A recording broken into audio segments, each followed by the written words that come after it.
नमस्कार.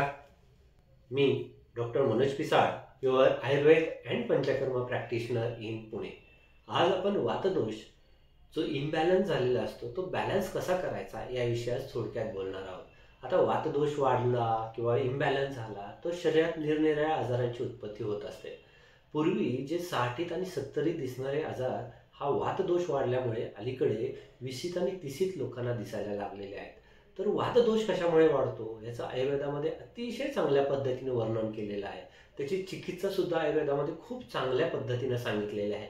आता हा वातदोष कशामुळे वाढतो तर ऑब्वियस आहे तुमची बिघडलेली दिनचर्या, रात्रीचं जे जागरण होतं, लोक पहाटे 3 आणि 4 वाजता झोपतात, सातत्यानं बाहेरचं सेवन, ह्या दोन गोष्टी तुमचा वातदोष वाढवण्याला कारणीभूत असतात. तर वातदोष वाढलाय तर तुम्ही घरी बनवलेला जो तुमच्या पचनाच्या मानाने सकस ताजा आहार सकाळी आणि संध्याकाळी जर सेवन केला आणि त्या आहारामध्ये तुपाचं, घरी सकाळच्या आहारामध्ये थोडंसं ताकाचं सेवन जर केलं तर वाढलेला वात आपल्याला चांगल्या पद्धतीनं नियंत्रित करता येतो.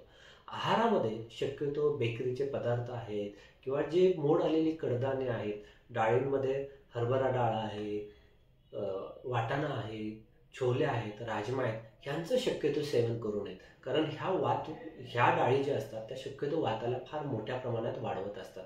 त्यामुळं ह्या डाळींव्यतिरिक्त जो फळभाज्या आहेत, पालेभाज्या आहेत, भाकरी आहे, थोडंसं ताक आहे, तूप आहे, यांचं संतुलित आहाराचं जर सेवन केलं तर तुमचा वातदोष अतिशय चांगल्या पद्धतीने नियंत्रित करता येत असतो. परंतु हा वातदोष तुमचं जेवढी ताकद आहे तेवढाच आहाराचं सेवन करायला पाहिजे. आहार अतिशय कमी प्रमाणात जरी घेतला किंवा आहार अतिशय जास्त मात्रेत सुद्धा घेतला तर ह्या दोन्ही गोष्टी तुमचा वात वाढवण्यास कारणीभूत ठरत असतात. त्यामुळे आपल्या पोटाकडं, पोटाचे पचनशक्तीकडे बघून आहाराचं सेवन करायला पाहिजे. आता दुसरा आयुर्वेदामध्ये वातावरचा सगळ्यात बेस्ट उपाय म्हणजे अभ्यंग म्हणजेच मसाज सांगितलेला आहे. तुम्ही तिळाच्या तेलाने, तिळाचं तेल घ्यावं, थोडंसं कोमट करावं आणि ते हळुवारपणे सगळ्या अंगास जर तुम्ही त्याचा मसाज केला आणि काही थोडा वेळ थांबून एक साधारण अर्धा तासाने सोसवेल अशा गरम पाण्याने डोक्याच्या खालून जर गरम पाण्याने आंघोळ केली तर तुमचा वाढलेला वातदोष अतिशय चांगल्या पद्धतीनं कंट्रोल होतो किंवा नियंत्रित करता येत असतो. आता ह्या तिळाच्या तेलापासूनच बनवलेली धन्वंतर नावाचं तेल आहे, महानारायण नावाचं तेल आहे, बला तेल आहे, परत सहचरादी तेल आहेत, अशी निरनिराळ्या प्रकारची तेलं आयुर्वेदामध्ये सांगितलेली आहेत.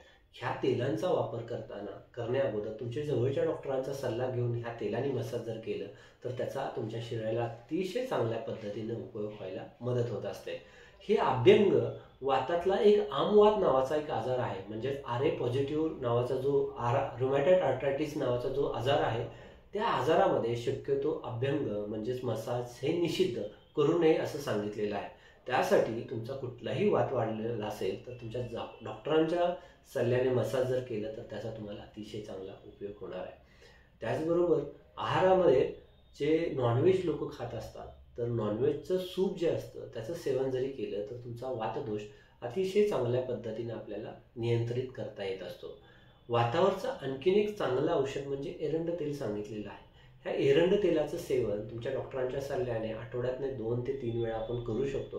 हे एरंड तेल गरम पाण्यातनं घेता येतं, गरम दुधातनं घेता येत असतं.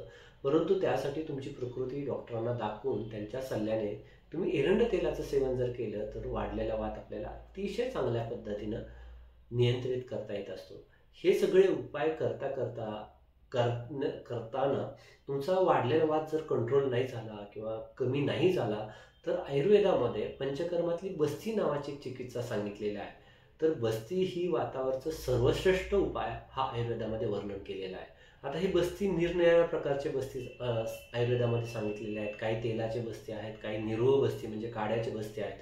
ह्या बस्तीने वाढलेला वात अगदी कमी वेळेमध्ये आपल्याला मुळासकट काढून टाकता येत असतो. त्यामुळे तुमच्या जवळच्या डॉक्टरांच्या सल्ल्याने आहाराचं नियोजन, झोपेचं नियोजन, औषधांचे नियोजन आणि पंचकर्माचं जर नियोजन केलं तर कुठलाही वात असेल तर तो आपल्याला चांगल्या पद्धतीनं अगदी मुळासकट घालवता येत असतो. धन्यवाद.